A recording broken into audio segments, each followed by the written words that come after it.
15 taon na ang nakaraan sa kalagitnaan ng liwanag ng buwan, dito sa Perren Village. Makikita ang pinuno ng village na umakyat sa itaas ng harang ng kanilang nayon, at nang siya ay nakaakyat na sa itaas ay nakita niya ang mga nakabantay na seryoso nilang tiningnan ang nilalang na nasa kanilang ibaba. Maririnig din ang mga boses ng mga bantay na kung totoo raw ba itong kanilang nakikita, samantalang nagsaad sa kanila ang pinuno ng village na nandito na raw siya, ano raw ba ang totoong sitwasyon dito? Agad lang naman na hinanda ng isang bantay ang kanyang crossbow na kanyang tinanong sa kanilang pinuno na kung ano raw ba ang kanilang gagawin para dito. Itinuro din ng lalaki na may dilaw na buhok sa kanilang pinuno ang kanyang nakikita, mas mabuti pa raw na tingnan ng kanilang pinuno ang nasa kanilang ibaba. Nang sumilip na ang matandang pinuno ng nayon sa ibaba ay laking gulat niya sa kanyang nakita na halos hindi na nakapagsalita. Dahil nakita niya sa ibaba ang isang halimaw na tahimik lang na nakatayo at sa tabi nito ay mayroong isang babae na nakahandusay sa lupa. Iniisip din ng matanda kung anong uri na nilalang itong nakatayo sa gate ng kanilang village, at nang malinaw niyang nakita ang mukha ng nilalang ay agad niya itong nakilala, dahil ang halimaw raw na ito ay walang iba kung hindi isang ogre. Ang mga bantay ng kanilang narinig na isa palang ogre ang halimaw na nasa gitna ng kanilang gate ay nakaramdam sila ng takot.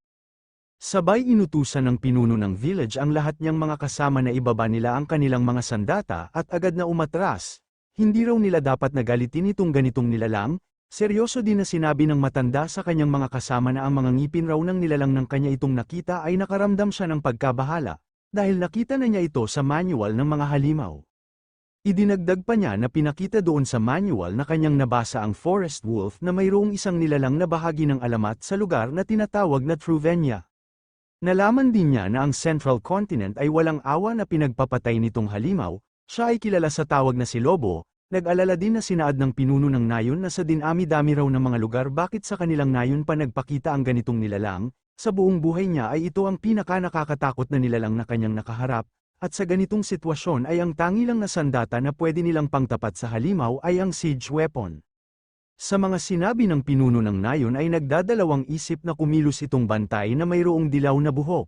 Nagsalita din ng isang bantay na kanina pa raw nila binabantayan ang halimaw, at sa nakita nila ay parang mayroong mali sa galaw ng halimaw. Paliwanag pa ng bantay na 4 na raw na oras ay hindi pa rin gumalaw kahit 1 pulgada ang halimaw. Dahil sa mga nalaman ng pinuno ng nayon ay hindi siya makapaniwala na kanyang tinanong ang bantay na kung totoo raw ba ang kanilang isiniwalat. Pero tinanong lang siya ng bantay na may dilaw na buhok na kung ano raw ba ang nakasulat sa manual na kanyang nabasa, mayroon bang hinahanap ang halimaw ng iba bukod sa paghunting. Hindi naman nakapagsalita ang matandang pinuno ng village, bagkus kanya lang tinitingnan ang ogre na nakatayo sa kanilang ibaba. Nakita nila sa mukha nitong ogre na para bang mayroon itong gustong sabihin sa kanila na para bang nakikiusap. Gulat naman itong matandang pinuno dahil kanyang napagtanto na marahil mayroong kahilingan sa kanila ang ogre. Habang nakatingin sa kanila ang ogre, ay agad itong tumingin sa kanyang ibaba, dahil kanyang tinitingnan ang ina ni Leon na nakahandusay sa lupa na tila ba wala ng lakas. Mayroon pa sanang gustong sabihin ng ogre sa ina ni Leon bago siya umalis, ngunit mas pinili na lang niya na tumahimik at lumingon sa kanyang likod. Ang pinuno ng nayon maging ang kanyang mga kasama ay nagulat sa ipinakitang kilos ng ogre, dahil nakita nila ang halimaw na agad na tumalon para makaalis na sa lugar at kanyang iniwanan ng ina ni Leon na nakahandusay sa lupa. Makikita sa gitna ng liwanag ng buwan na tumalon ng sobrang taas ang ogre papaalis sa nayon, ang pinuno ng nayon maging ang kanilang kasama ay masyadong nagtataka bakit bigla na lang umalis ang ogre. Nang pagtingin nila sa kanilang ibaba ay laking gulat nila sa kanilang nasaksihan. Dahil nakita nila ang ina ni Leon na nakahandusay sa lupa na tila ba wala na itong malay. Makikita sa mga kamay nito na masyadong nanginginig na para bang mayroon itong dinadamdam. Kaya napasigaw na lang ang pinuno ng nayon maging ang iba pa na mayroon raw tao sa kanilang ibaba, sa tingin nila ay buhay pa ito. Balik naman tayo sa kasalukuyan kung saan pumasok na sa loob ng bahay nila Leon itong si Tilok at Baxter. At mahahalata sa mukha nitong si Tilok na hindi maalis ang kanyang tingin sa ina ni Leon. Sa hindi pala nakakaalam ang bahay nila Leon ay isang kubo na malapit lang sa Perren Village. Nang nakita ni Leon ang hinanda na pagkain ng kanyang ina sa lamesa ay masyado siyang natuwa dahil pinaghanda raw siya ng kanyang ina ng paborito niyang cheese at fried leg ham, pero pinayuhan lang siya ng kanyang ina na kumain lang raw siya ng dahan-dahan at huwag niyang kalimutan na gumamit ng kutsara. Itong dalawa na nakikinig sa sermon ng ina ni Leon sa kanyang anak ay hindi na lang sila makapagsalita, Humingi din ng paumanhin ng ina ni Leon sa dalawa. Pagpasensyahan na raw nila ang kanilang pagbisita sa kanilang maliit na bahay, kung alam lang raw sana na mayroong bisita ngayon ay sana nakapaghanda siya ng kanilang makakain. Idinagdag din ng ina ni Leon na bukod pa raw doon ang pagpunta nila dito sa liblib nilang lugar ay lubhang napakahirap, kanya raw papagalitan ang kanyang anak sa susunod, at sana maunawaan nila siya. Tinanong din ng ina ni Leon sa dalawang mersenaryo na kung maaari raw ba niyang malaman kung bakit sila pumunta dito. Sa katanungan ng ina ni Leon ay nagdadalawang isip itong dalawa na magsalita kung ano talaga ang kanilang totoong layunin bakit sila naparito. Sabay tinawag ni Tilok ang pansin ni Baxter na masyadong nagulat sa katauhan ng ina ni Leon, samantalang nagsalita naman si Baxter sa ina ni Leon na hindi raw talaga niya maintindihan dahil ang katulad raw niya na babae ay makikita lang sa mga maharlika. Dahil sa sinabi ni Baxter ay naging seryoso ang mukha ng ina ni Leon na kanyang tinitingnan ng dalawang mersenaryo, habang itong si Tilok ay masyadong nainis na kanyang sinabi na ang nayon raw na ito ay nakakasuka. Wala naman tugon ang ina ni Leon sa binanggit na salita sa kanya ni Tilok, bagkus kanya lang ipinikit ang kanyang mga mata na pinipilit ang kanyang sarili na huminahon. Sabi pa sa kanila ng ina ni Leon na sa tingin niya ay alam na niya kung ano ang kanilang layunin bakit sila pumunta dito kahit hindi pa nila sabihin sa kanya. Alam din niya na mabuti na ang kalagayan nilang mag-ina dito sa ganitong pangkaraniwan na lugar. Pero ang higit sa lahat, kahit ano pa ang kanilang ipapaliwanag na mag-ina ay maaari pa rin nila itong gawin na issue batay sa kanilang mga nakita dito. At humihingi din siya ng paumanhin para sa biglaan na ginawa ng kanyang anak doon sa labas, at nangangako siya na hindi na yun mauulit, ano pa raw ba ang dapat niyang gawin upang lubos na masiyahan ang kanilang bisita. Dahil sa sinabi ng ina ni Leon ay seryoso na tumingin sa kanya ang dalawang mersenaryo, sinabi pa ni Baxter sa ina ni Leon na sa tono raw ng kanyang pananalita ay para na itong pagbabanta. Sagot naman sa kanya ng ina ni Leon na kanya raw narinig na silang dalawa ay kabilang sa Merchant Guild, kung ganoon raw ay magiging madali na lang ang kanilang pag-uusap. Dahil dito ay napapaisip si Baxter sa pakiusap ng ina ni Leon sa kanila, ngunit itong si Tilok ay hindi siya pumayag na kanyang sinabihan si Baxter na huwag raw siyang pumayag, dapat pa raw ba na kanilang pag-usapan ang ganitong bagay. Sinigawan din ni Tilok si Baxter dahil malinaw naman na ang babae na nandito ngayon ay isang babae na maharlika. Malinaw na iniiwasan lang niya na magbigay sa kanila ng tamang sagot, pinahinahon naman ni Baxter si Tilok dahil kahit ano pa raw ang mangyari, bilang isang kabilang sa Kincaid ay kinakailangan pa rin niyang malaman kung ano talaga ang totoo. Idinagdag din ni Baxter kay Tilok na huwag raw niyang kalimutan na ang anak ng babae na ito ay ang nagligtas sa kanilang mga buhay, at sa katunayan dapat silang dalawa na magpasalamat, kaya wala nang karagdagan na pagbanggit sa bagay na ito. Pero sinigawan lang siya ni Tilok na pinapatahimik siya sa kanyang pagsasalita dahil hindi raw niya ito matatanggap. Dahil dito ay nagtataka itong si Leon kung ano ba talaga ang layunin sa kanila nitong si Tilok, dahil narinig niya na sinabi ni Tilok kay Baxter na malinaw na raw ang dahilan bakit ang babae na katulad nito ay nagtatago sa ganito kalayong lugar, at ano din daw ang dahilan ni Baxter para pagpasyahan niya na akuin ang ganitong usapin sa kalahating lahi ng halimaw at tao. Hindi na nga makapagpigil ang ina ni Leon sa bunganga nitong si Tilok dahil seryoso niya itong sinabihan na sobra naman raw ang kanyang binitawan na salita. Sagot naman sa kanya ni Tilok na ano raw ba ang kanyang pinagsasabi na sobra na ang kanyang pananalita, dapat isaalang-alang raw muna niya ang sarili niyang sitwasyon. Nanggagalaiti din na sinaad ni Tilok sa ina ni Leon na masyado lang raw siyang kawawa dahil nagdurusa lang siya sa ganito kaliblib na lugar, at nawala na din siya ng lakas para harapin ang gulo sa labas. Maging sa panahon ngayon ay kahit saan-saan na lang ang larangan ng digmaan doon sa labas. Hindi na mabilang ang kanyang mga kasamahan na namamatay sa digmaan na para lang isang hayop. Ang walang hanggang ambisyon para sa tagumpay ng mga bansang lumahok ay kalaunan umabot pa sila sa lahi ng mga demonyo, kailanman ay hindi niya malilimutan ang mga kakilakilabot na ginawa nila para lamang maaga ang isang maliit na pirasong lupa. Hindi raw talaga niya matanggap na makakita siya ng isang kalahating lahi na naging aso sa digmaan kahit sa ganitong lugar. At mas gustuhin pa niya na makakita ng isang shield bearer kumpara sa isang kalahating lahi na naging aso sa digmaan. Hindi na nga makapagpigil si Baxter sa mga binanggit na mga salita ni Tilok at galit na galit niya itong sinigawan na kanyang pinapatahimik, pero hindi pa rin tumigil sa pagsasalita si Tilok, bagkus tinanong lang niya ang ina ni Leon na sabihin raw niya sa kanya ng malinaw, ito raw ba ang tinatago ng nayon? Kaya sila nagtayo ng malaking harang. At napahawak na lang ang ina ni Leon sa kanyang ulo dahil sinabihan siya ni Tilok na ang pagkamuhi raw ba ng mga tao ay maaaring taglayin ng isang babae na kagaya niya para kusang tanggapin ang binhi ng isang halimaw. Tanong naman sa kanya ng ina ni Leon na ang mga bagay raw ba na kanyang ikinababahala ay ang ganoon na mga kaganapan, bagaman mahirap sa kanya na sabihin ito ng siya mismo. Pero hindi pa natapos magsalita ang ina ni Leon ay nanlilisik ang mga mata ni Tilok na kanyang sinaad sa ina ni Leon na sabihin raw niya sa kanya ngayon kung ano talaga ang totoong dahilan, kung hindi niya aminin sa kanila kung ano ang dahilan ay siguro ito talaga ang kanyang kagustuhan na makipagrelasyon sa isang halimaw. Si Leon na nakikinig sa mga hindi ka nais-nais na mga binitawan na salita ni Tilok ay masyado siyang nagalit na nanlilisik ang kanyang mga mata na kanyang tiningnan si Tilok. Nang napansin ng ina ni Leon ang kanyang anak na wala na sa kanyang tamang katinoan ay agad niya itong sinigawan na itigil raw niya ang kanyang binabalak, ngunit huli na ang lahat dahil ng pagtingin ni Tilok ay nakita niya na sobrang lapit na sa kanya ang inilunsad na biglaan na atake sa kanya ni Leon. Kasabay nito ay makikita na nagkaroon ng malakas na pagsabog ang maliit na bahay nila Leon at kitang-kita na nawasak ang pintuan ng kanilang tahanan. Matapos tumilapon si Tilok papalabas sa tahanan nila Leon ay hindi naman maalis ang tingin ni Leon sa kanyang isang kamay na hindi makapaniwala kung bakit niya yun ginawa sa kanilang bisita. Maging ang kanyang ina ay hindi maalis ang kanyang tingin sa kanyang anak na hindi na alam kung ano pa ang kanyang dapat na sabihin. Makikita itong si Leon na masyadong natulala na napapatanong sa kanyang sarili na bakit bigla na lang kumilos ang kanyang katawan nang hindi niya namalayan. At nang nahimasmasan na si Leon sa kanyang ginawa ay agad siyang tumingin sa nawasak nilang pintuan at kanyang hinahanap kung nasaan na ngayon si Tilok matapos niya itong inatake. Makikita itong si Tilok na napabulwak ng maraming dugo sa kanyang bibig at nagtamo ng malaking pinsala sa kanyang buong katawan.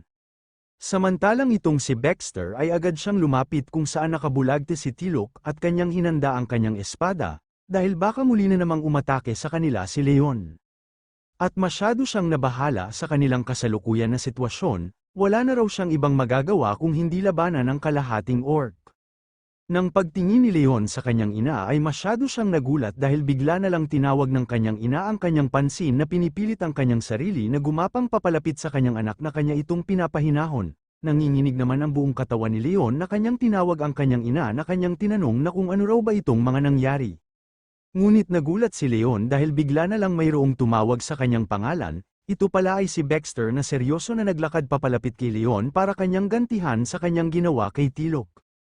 Habang mahigpit na hinawakan ni Baxter ang kanyang espada ay pinipilit naman ng ina ni Leon na gumapang papunta sa kanilang gitna para hindi na lumaki ang alitan. Pero biglang nagbago ang hugis ng mga mata ni Leon ng kanyang naisip na binabalak ni Baxter na patayin ang kanyang ina. Kahit na sinubukan ni Leon na huminahon at pigilan si Baxter sa kanyang binabalak ay hindi naman niya mapigilan ang kanyang katawan na kumilos, sinabi pa ni Leon kay Baxter na huwag raw niyang idamay ang kanyang ina sa kanyang nagawa. Sagot naman sa kanya ni Baxter na mali raw ang kanyang inaakala, tingnan raw niya ng mabuti ang kanyang espada, dahil sa kanya ito nakatutok at hindi sa kanyang ina. Ngunit hindi pa natapos magsalita si Baxter ay agad naglunsad ng malakas na suntok si Leon na mabilis naman itong naiwasan ni Baxter na kanyang binigyan ng hiwa ang katawan ni Leon ng sobrang bilis. Sinabi pa niya kay Leon na itong kanyang espada raw ay para lang sa kanya na hindi mukhang tao. Itong ina ni Leon ang kanyang nakita na nagsimula ng naglaban ang dalawa ay masyado siyang nabahala sa posibleng mangyari sa kanyang anak na kanyang sinisigaw ang pangalan ni Leon. Pero pinahinahon lang siya ni Baxter dahil pipilitin raw niya ang kanyang sarili na hindi magkaroon ng kanyang anak ng nakamamatay na sugat, kaya lang niya ito ginawa para tumigil na si Leon sa kanyang pagwawala. Ngunit nagulat si Baxter nang kanyang nakita ang imahe ni Leon, dahil nakita niya na tuluyan nang nawala sa kanyang sariling katinoan si Leon na wala nang ibang iniisip kung hindi patayin ang lahat na banta sa buhay ng kanyang ina. Kaya itong si Baxter ay hindi makapaniwala sa biglaan na pagbabago sa aura na pinapalabas nitong si Leon na nakaramdam ng panganib sa kanyang buhay, nasabi din niya na hindi raw talaga niya inaasahan na ang kanyang ginawang atake sa katawan ni Leon kanina ay hindi man lang nagkaroon ng kakaunting pinsala. Pero hindi na raw ito nakakabigla dahil inaasahan naman ng ganito sa mga ogre na mayroong matigas na pangangatawan na mahirap bigyan ng sugat. Kung hindi raw niya ibubuhos ang kanyang buong lakas sa pag-atake ay tiyak ang kanyang buhay ang malalagay sa panganib. At mas lalong nakaramdam ng takot si Baxter dahil umatake sa kanya si Leon nang hindi na nag-iisip at ang higit pa dito ay sobra nitong bilis na mahirap nang maiwasan. Kaya wala na lang nagawa si Baxter kung hindi pinapahinahon si Leon sa kanyang binabalak, kung ipagpapatuloy raw niya ang kanyang ginagawa ay tiyak madadami ang kanyang ina na nasa kanyang likod. Hindi naman nakinig si Leon sa pakiusap sa kanya ni Baxter, bagkus mabilis niyang hinawakan ang kwelyo nito, at agad na sinuntok ng sobrang lakas, dahilan para tumilapon si Baxter papunta sa malayo. Dahil sa lakas ng pagkatilapon ni Baxter ay napunta siya sa labas ng bahay, at habang pinipilit ni Baxter na muling ayusin ang kanyang balanse ay nagulat siya sa kanyang nakita, dahil nakita niya sa kanyang itaas si Leon na tumalon ng sobrang taas papunta sa kanyang kinaroroonan para maglunsad ng malakas na pag-atake. Nang nakalapag na si Leon sa lupa ay mabilis naman na nawala si Baxter sa kanyang kinaroroonan, at kitang-kita ang lugar kung saan lumapag si Leon na ito ay nagkaroon ng malakas na pagsabog. Habang dahan-dahan na nawala ang usok sa buong paligid, ay makikita ang mga mata ni Leon na ito ay nanlilisik na tuluyan ang nawala sa kanyang sariling katinoan, at sa kanyang likod ay biglang lumitaw si Baxter na kanyang hinanda ang kanyang espada para siya na naman ang maglunsad ng pag-atake. Sinabi pa ni Baxter kay Leon na kahit wala na raw siya sa kanyang sariling katinoan ay mas pinili niya sa maluwang na lugar dito sa labas para makagalaw siya ng mas maayos dahil sa kanyang malaking katawan at upang hindi na rin madamay ang kanyang ina. Hindi naman nakinig si Leon sa mga sinabi ni Baxter, bagkus mabilis lang itong kumilos para muli na namang umatake, habang itong si Baxter ay kanya nang hinanda ang kanyang espada para tapatan ang atake ni Leon. Kasabay nito ay ginamit ni Baxter ang kanyang bilis at mga pamamaraan para bigyan ng maraming hiwa ang buong katawan ni Leon. Sinabi pa ni Baxter kay Leon na iniisip raw ba niya na maaaring malalagay sa panganib ang kanyang ina dahil sa kanyang mga galaw. Kahit papalapit na ang atake ni Baxter ay seryoso lang itong tiningnan ni Leon na desperado na kanyang mapatay si Baxter. Makikita itong si Baxter na ginamit na niya ang buo niyang lakas para pabagsakin ang kanyang kaharap upang bumalik na ito sa kanyang tamang katinoan. Pero laking gulat ni Baxter matapos siyang maglunsad ng pag-atake dahil hindi man lang nagkaroon ng kakaunting pinsala si Leon, bagkus mabilis lang itong lumitaw sa kanyang likod. Pero ang labis niyang ipinagtataka dahil nakita niya ang galaw ngayon ni Leon na ito ang kanyang galaw na ginamit para hindi siya matamaan ng mga suntok ni Leon. Paano raw ba nagaya nitong batang ogre ang kanyang galaw kahit isang beses pa lang niya itong nakita? At ang higit pa doon ay kakaunting oras lang ang kanyang kinakailangan para ganap niya itong maunawaan. Habang patuloy na naglalaban ang dalawa sa labas ng maliit na bahay, ay itong si Tilok ay wala na lang ibang nagawa kung hindi tingnan ang lugar kung saan sila naglalaban dahil hindi na niya maigalaw ang kanyang katawan. At napamura na lang siya sa kanyang sarili na masyadong nag-alala kay Baxter, kung hindi raw dahil sa kanya ay hindi mangyayari sa kanila ang ganitong sitwasyon. Pero nagulat siya dahil mayroon siyang narinig na papalapit sa kanya. Ang lumapit pala sa kanya ay itong ina ni Leon na tahimik na tiningnan ang nagaganap na laban ng kanyang anak at ni Baxter. Sabay seryoso na tumingin ang ina ni Leon kung saan nakahandusay si Tilok na mayroong masamang tingin, at nang hindi na makaiwas si Baxter sa malakas na suntok ni Leon ay sa kabutihan na palad bigla na lang nanambalik ang tamang kaisipan ni Leon at kanyang napigilan ang kanyang pag-atake kay Baxter. Kasabay nito ay hindi maalis ang tingin ni Leon sa kanyang dalawang kamay na hindi niya alam kung bakit niya nagawa itong lahat, samantalang itong si Baxter ay seryoso lang niyang tiningnan si Leon na nagtataka pa rin sa kanyang mga nagawa. Sabay sinaad niya kay Leon na sapat na raw ang kanyang mga nakita, hindi raw talaga niya inaakala na sa isang sulyap lang niya ay nakopya niya agad ang kanyang galaw, at nakagawa din siya ng perpektong pangkontra para sa ganoon na galaw. At nagtataka din si Leon nang binanggit sa kanya ni Baxter na ibang klase raw talaga siya dahil kahit sa kalagitnaan ng kanyang pagwawala ay nakuha pa rin niyang pag-aralan ang lahat niyang mga inilunsad na pag-atake. Ipinakita din ni Baxter kay Leon ang isang kwintas na nasa kanyang kamay. Dahil kung hindi raw sa bagay na ito ay tiyak na namatay na siya sa kanyang pangkontra na atake laban sa kanya. Para makontrol raw ni Leon ang kanyang pagwawala ay dapat kunin niya itong bagay na kanyang hawak-hawak, kanina noong nandoon pa sila sa loob ng bahay ay ibinigay ito ng kanyang ina para mapigilan ang kanyang pagwawala at hindi siya magdulot ng malaking pinsala sa buong paligid. Sa mga ipinaliwanag ni Baxter ay dito napagtanto ni Leon na kung wala raw pala itong bagay na ibinigay ng kanyang ina kay Baxter ay tiyak hindi niya makontrol ang kanyang sarili. At habang naglakad papalapit ang ina ni Leon sa kanilang kinaroroonan ay narinig niya ang mga sinabi ni Baxter sa kanyang anak na bilang isang kabilang raw sa kinkade ay wala siyang ibang magawa kung hindi ipagpilitan ang kanyang sarili na kausapin ang isang mapanganib na katulad niya na isang half-blood, dahil ang karamihan sa katulad niya ay ginagamit bilang sandata sa digmaan. Idinagdag din ni Baxter kay Leon na noong nakita raw niya siya sa unang pagkakataon ay sobra siyang naging sensitibo, kaya sana matanggap niya ang kanyang taos-puso na paghingi ng paumanhin. Sinabi din ni Baxter na si Leon raw ay mayroong disiplina at mabuting bata sa loob ng lipunan ng mga tao, at para sa ikabubuti nilang dalawa ng kanyang ina ay pananatilihin nilang lihim ang patungkol sa usapin na ito. At napalingon si Leon sa kanyang likod na nakaramdam ng hiya dahil narinig niya ang boses ng kanyang ina na tinawag ang kanyang pangalan, at nang malinaw nang nakita ni Leon ang kanyang ina ay hindi niya mapigilan na tumulo ang kanyang mga luha. Dahil pala nakita niya ang kanyang ina na nakangiti at humihingi ng patawad sa kanya dahil na-late raw siya sa kanyang pagdating, panahon na raw upang silang dalawa ay magpahinga, sabay mabilis na tumakbo si Leon sa kanyang ina at agad niya itong niyakap na umiiyak ng dahil sa kanyang mga nagawa, samantalang makikita pa rin itong si Tilok na nakahandusay pa rin sa lupa, at napasigaw siya dahil sa sobrang sakit ng kanyang buong katawan nang dahil sa tinamo niya na pinsala.